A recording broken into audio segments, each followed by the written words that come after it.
When you're ready to take an exam in Blackboard, you'll find your exams under the assessment items in the unit menu on the exams link. When you enter into the exams page, you'll first see some items sitting on the page. You've got the acceptance of exam conditions. You need to read the document attached here, which outlines the conditions of sitting an exam on Blackboard.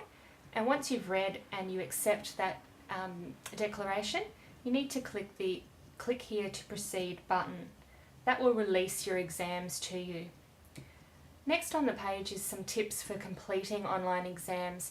It's really important that you read these tips so that you're well prepared for your exam and to make sure nothing goes wrong while you're taking the exam.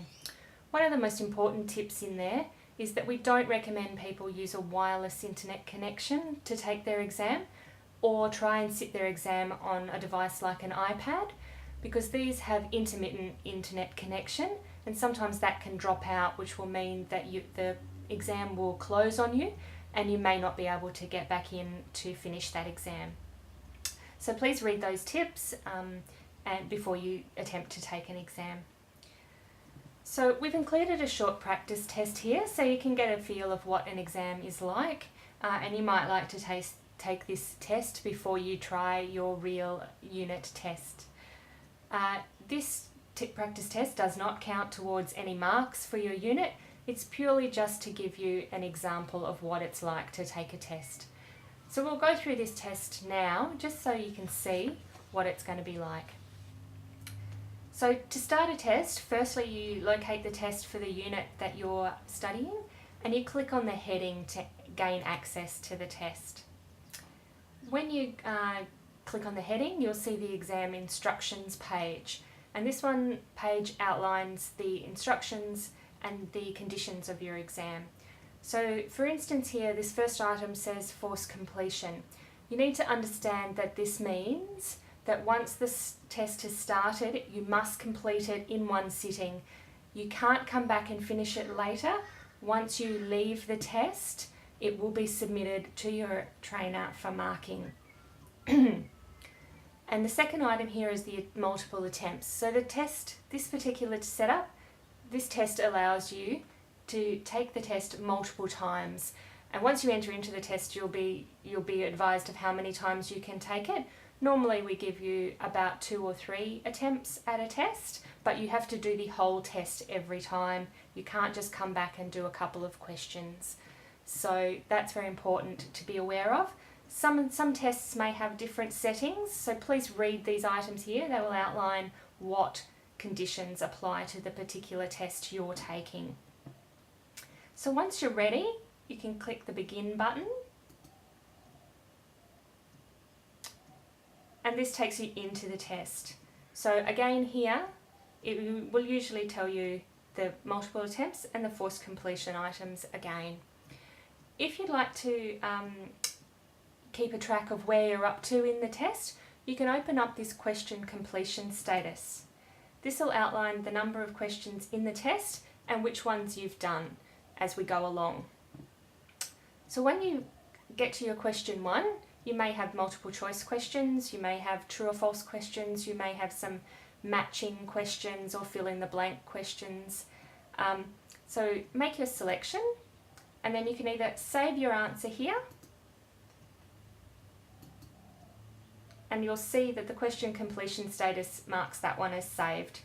Once you've saved your question or your answer, you can move on to the next question by clicking the arrows. Again, make your selection. If you don't want to save each answer individually, once you click on the arrow to go to the next question, your answer will be saved. You just need to keep a track on that question completion status to make sure that it is saving your answers as you go. So I'm just randomly answering these questions, just so that we can get through to the end. And then once you get to the last question, the button changes so that you've got this save and submit button. So once you've made your selection, and you can save your answer, you can see you've completed all of the questions here, and you must click the save and submit to submit this for assessment. To confirm that, press the OK, and there you have it, you've finished your test. This is just a summary And if you want to review the marks for the test, you can press the OK button down at the bottom. So this one gives you a bit of a summary on what you got right and wrong. So out of here, and tells you which answer you selected. You may get different feedback options with different exams. Some will tell you where you can go to review your learning. Some will just give you a score. Some may only tell you which answer you selected, and your trainer will come back to you with some feedback. So that's the summary of the test. If you wanted to sit that test again, you could enter into it again. Here it'll tell you that the test has previously been taken. So if you received a not satisfactory result for your first attempt at an exam, you may want to take the test again straight away, or you may want to talk to your trainer first. Once you're ready, enter into the test or the exam to take it again. You'll see the text here is not very obvious, but it says that you've already completed this test. You can either press the OK button to review your last attempt, or you can take the test again.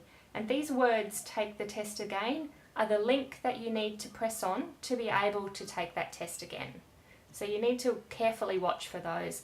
They'll take you straight back into the exam so that you can submit.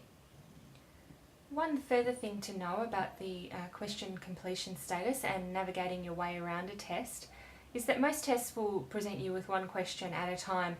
Some tests or exams may present you with all questions at once on the page, but when you've got this question completion status and you're getting one question at a time, this allows you to jump around to different questions, so that if you were at question 5 and you decided that you thought that maybe you'd like to change your answer for question 2, you can jump back to question 2 and then jump back to question 5 again.